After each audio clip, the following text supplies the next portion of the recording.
अखिलेश के नेता ने किया ब्राह्मणों का अपमान, गुस्से में बोल पड़ा पूरा समाज। योगी भी अब बहुत ज्यादा नाराज बताए जा रहे हैं। बयान के बाद मचा सियासी बवाल। क्या सपा के लिए नए स्वामी प्रसाद मौर्य बन जाएंगे राजकुमार भाटी? सोशल मीडिया पर छिड़ी नई रात। सपाइयों ने भी खोला मोर्चा, पार्टी में बड़ी बेचैनी। वो कहते हैं ना, जुबान पर कंट्रोल बहुत जरूरी होता है, अगर ना करो तो बड़ी मुसीबत गले पड़ सकती है। दोस्तों, कुछ ऐसा ही हुआ है इस वक्त सपा के साथ, क्योंकि समाजवादी पार्टी के नेता राजकुमार भाटी के एक बयान ने ऐसा बवाल खड़ा कर दिया है कि मामला सोशल मीडिया से निकलकर सड़कों और थानों तक पहुंच गया है।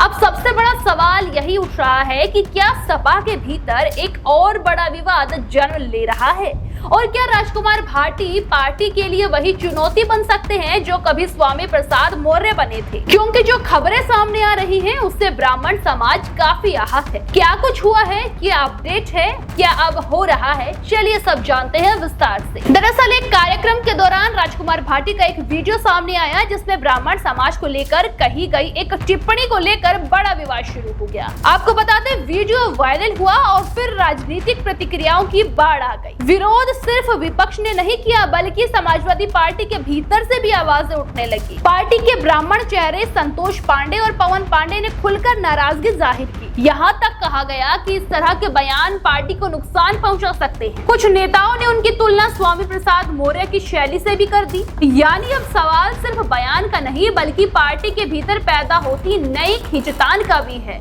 मामला यही नहीं रुका, पार्टी ने भी इस मुद्दे को जोरदार तरीके से उठाया।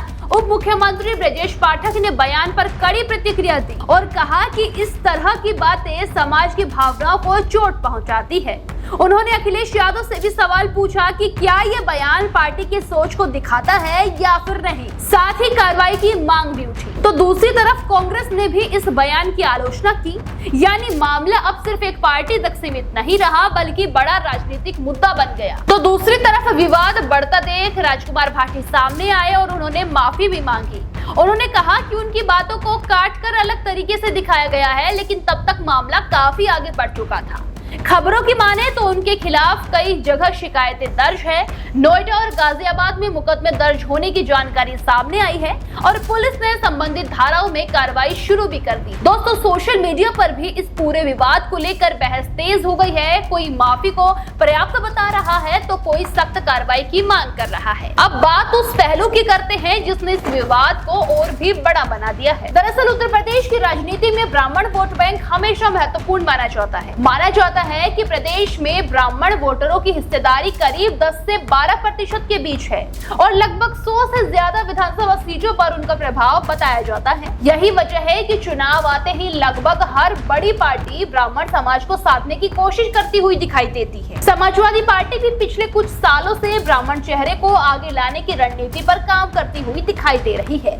ऐसे में इस तरह का विवाद राजनीतिक नुकसान का कारण बन सकता है। फिलहाल दोस्तों, सवाल यही है कि क्या ये विवाद सिर्फ कुछ दिनों की चर्चा बनकर रह जाएगा या फिर आगे चलकर बहुत बड़ा राजनीतिक असर दिखाएगा, क्योंकि उत्तर प्रदेश की राजनीति में जातीय समीकरण और सामाजिक संदेश दोनों ही बहुत मायने रखते हैं।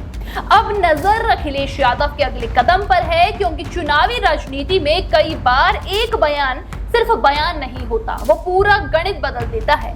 और इस समय सपा के सामने सबसे बड़ी चुनौती यही नजर आ रही है। विवाद को रोका जाए या फिर नुकसान बढ़ाया जाए, अब क्या होता है ये तो वक्त ही बताएगा। आपको क्या लगता है, हमें कमेंट में जरूर बताएं। देश दुनिया की हर बड़ी सटीक और खबर देखने के लिए अभी विजिट करें हमारे वेबसाइट nowuttarpradesh.com और nownoida.com पर, क्योंकि यहाँ आपको सिर्फ सुर्खियां नहीं बल्कि पूरी जानकारी मिलेगी।